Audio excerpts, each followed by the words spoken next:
மதுவிலக்கு ஆயத்துறை அமைச்சர் திரு விக்னேஷ் தமிழக வெற்றி கழகத்தினுடைய அமைச்சரா இருக்காரு. அவர் என்ன சொல்லியிருக்காரு? என்ன சொல்ல வரேன்னா, இந்த கடைகளை மூடிட்டா பிரச்சனை சால்வ் ஆயிருமா அப்படின்னா நம்ம 4000 கடையை மூடிடலாமே. கடைகளை மூடுறதுனால தீர்வான்னு கேட்டா அது தீர்வு ஆயிருமா? சரி, எனக்கு தெரியல, நீங்க யாராவது சொல்லுங்க. எல்லா கடையும் மூடிட்டா தீர்வா? என்ன ஆகும் எல்லா கடையும் மூடிட்டா? நீங்களே சொல்றீங்கல்ல, கள்ளச்சாராயம் உள்ள வந்துடும், கஞ்சா இன்னும் அதிகமாயிரும், ட்ரக்ஸ் உள்ள வந்துடும். டாஸ்மாக் கடைகளை 4000 கடைகள் மேல எதையும் இழுத்த மூட முடியாது. நிரந்தரமா மூடுனா அது வேற வேற பாதிப்புகளை உருவாக்கும்.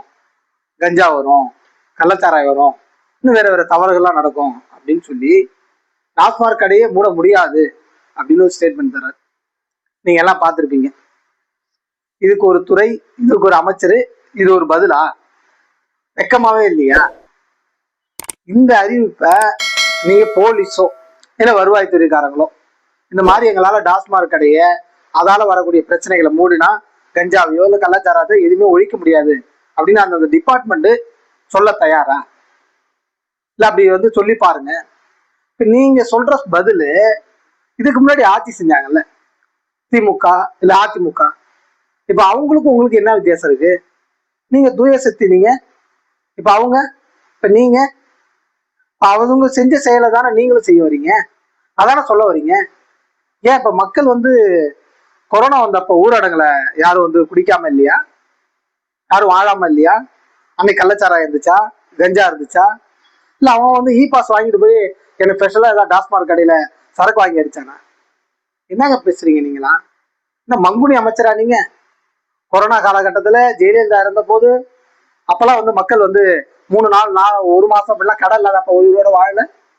ஏன் அப்படின்னா இதுக்கு முன்னாடி ஆட்சி ஆண்ட எடப்பாடியோ எம்ஜிஆரோ ஜெயலலிதாவோ அவங்களுக்கு உங்களுக்கு என்ன வித்தியாசம்? தூய சக்தி ஆட்சின்னு எப்படி நீங்க சொல்றீங்க? ஏதாவது ஒரு விஷயத்த ஒப்பிட்டு காட்டுங்க. நாங்க திமுக மாதிரி இல்ல, அதிமுக மாதிரி இல்லைன்னு ஏதாவது ஒரே ஒரு செயல்பாடா சொல்ல முடியுமா? இப்படி சொல்றதுக்கு ஒன்றுத்துக்கு வைக்குதுன்னா எதுக்கு இந்த அமைச்சர், எதுக்கு இந்த அரசாங்கம்? ஏன் இந்த கடையை மூடவே முடியாதா? மூடுனா விளைவுகளை தடுக்கவே முடியாதா? அப்ப மக்கள் எக்கேடு கட்டாலும் பரவாயில்ல, நாங்க ஆட்சி செய்யணும் அதான உங்களுக்கு? கடையை மூடணும், கடையை மூடலாம். மூடுனா என்ன பிரச்சனை வரும்? வாங்க பார்ப்போம். நீங்க மூடுறது ஏதாவது மக்கள்கிட்ட ஆலோசனை கேட்டீங்களா? இந்த மாதிரி நான் டாஸ்மாக் கடையை மூடலாம்னு இருக்கும், இதனால என்னென்ன பாதிப்பு வரும் மக்கள்கிட்ட கருத்து சொல்லுங்க அப்படின்னு கேட்டீங்களா? இதை எதிர்த்து போராடினா எங்களை போன்ற இயக்கங்கள்லாம் முட்டாளு, அதான சொல்ல வரீங்க? அப்ப டாஸ்மாக் கடையே மூட முடியாது, அவன் உங்க வேலையை பாருங்க, நாங்க எப்படியோ விலை வச்சு வித்துப்போம் அப்படிங்கிறதான உங்களோட பதிலா இருக்கு. நாங்க கருத்தும் கேட்க மாட்டோம், காது கொடுத்தும் கேட்க மாட்டோம், போராடணும் முட்டா பைய அப்படிங்கிறதான உங்களோட பதிலா இருக்கு. இன்னொரு பக்கம் இந்த டாஸ்மாக் கடை இதன் மீதான மூடல உங்களுக்கு ஓகே, வழி இல்லை, வக்கு இல்லை, திராணி இல்லை, அதுக்கான அதிகாரிகள் இல்லை, அமைச்சர் இல்லை, எனக்கு எதுவுமே லாக் இல்லை, நான் ஒரு மங்குனி அமைச்சர் தான் அப்படின்னு ஏத்துக்கிட்டீங்க. நிரந்தரமா மூட முடியல, சரி படிப்படியா மூடி ஏதாவது பிளான் வச்சிருக்கீங்களா? அப்படி ஏதாவது தூய சக்தியில ஆட்சியில ஏதாவது திட்டம் இருக்கா? உங்க தலைவர் ஏதாவது சொல்லியிருக்காரா? அப்படின்னா அதுவும் இல்லை. இப்ப என்ன பண்ணணும்? நீங்க 700 கடைகள் இப்ப சமீபத்துல மூடப்பட்டதா சொல்லப்படுது, அதுலயே சில கடைகள்லாம் இன்னும் மூடப்படலாம், அப்படியான பிரச்சனைகள் இருந்துட்டு இருக்கு. இன்னொரு பக்கம் என்ன பண்ணலாம்?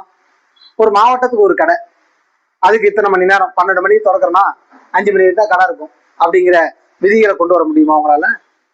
இன்னைக்கு பெட்ரோல் டீசல் மக்கள் எவ்வளவு பிரச்சனை அனுபவிச்சுட்டு இருக்காங்க. அன்றாடம் பெட்ரோல் விலை விலையேறுது, அதுல ஒன்றிய அரசு விலை ஏற்றுது என்பது ஒரு பிரச்சனை. ஆனா அதற்கான பங்கு மாநில அரசு வாங்குதா வாங்கலையா?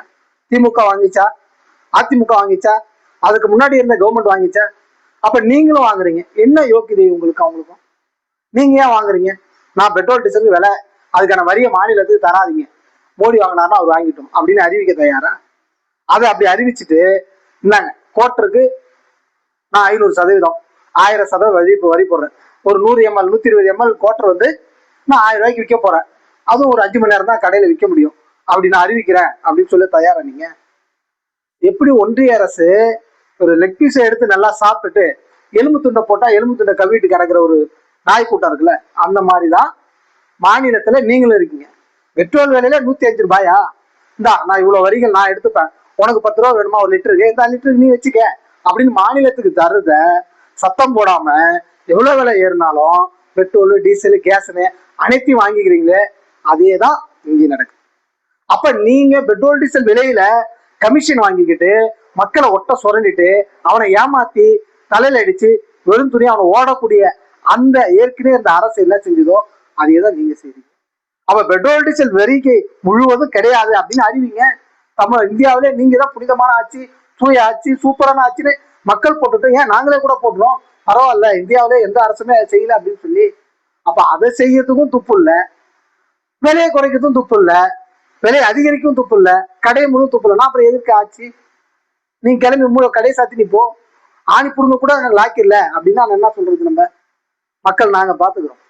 கடையை எப்படி மூடணும், இங்க எப்படி போதைப் பொருள் நடமாட்டம் வர்றதை எப்படி மக்கள் தடுக்க முடியும் அப்படிங்கிற விஷயங்களை மக்கள் மூலியமா கண்காணித்து, மக்கள் மூலியமா அதிகாரிகளை நியமனம் செய்து, மக்களே அந்த அதிகாரி தப்பு செஞ்சா தண்டிக்கிற மாதிரியான வாய்ப்புகளை நாங்க உருவாக்கிறோம்.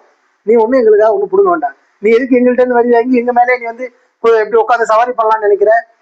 சவாரி பண்றதுதான் விருப்பம், மத்த எதுவுமே விருப்பம் இல்லை அப்படிங்கிறது தான் உங்களுடைய பதிலாக இருக்கிறது.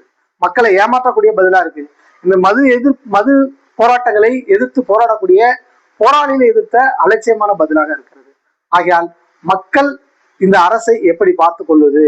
இது ஒண்ணுக்கும் லாக்கில்லாத உளவுத்துறையோ, காவல்துறையோ, வருவாய்த்துறையோ, இந்த அதிகாரிகளே எதுக்கு புண்ணியம் இல்லைன்னா, புண்ணியமான அதிகாரிகள், தேவையான அதிகாரிகளை மக்கள் நியமனம் செய்வார்கள். அவங்க பார்த்துக்கிட்டோம். எனக்கு ஏதும் லாக்கி இல்லை அப்படின்னு தாவேக்கு என்ன பண்றீங்கன்னா, திமுகவுக்கும் அதிமுகவுக்கும் வித்தியாசம் இல்லை. அவங்களுக்கு என்ன கட்சி கொடி கருப்பு சிவப்பா, இல்ல இடையில ரெட்டை இல்லையா, இல்ல ஒரு வெள்ளை நிறமா, அதுக்கும் எங்களுக்கு வித்தியாசம் இல்லை. எங்களோட கட்சி நிறமும் வேற, அவ்வளவு துணியில மட்டும்தான் மாற்றம், மத்த எதுவும் மாற்றம் இல்லை. கொள்கையில, கோட்பாடுல எப்படி மக்களை ஏமாத்தி கொட்ட சுரண்டமோ அதே தான் நாங்களும் சுரண்டோம் அப்படி என்பதாக தான் உங்களுடைய பதில், நடவடிக்கை, அன்றாட செயல்பாடுகள் என்பது இருந்து கொண்டு வருகிறது. ஒன்னத்துக்கு மூடுவதற்கு லாக்கி இல்லாத இந்த அமைச்சர்கள், தமிழக முதல்வர் விஜய் உள்ளிட்ட அனைவருமே நீங்க கதவை சாத்திட்டு உங்க வேலையை பார்க்கலாம்.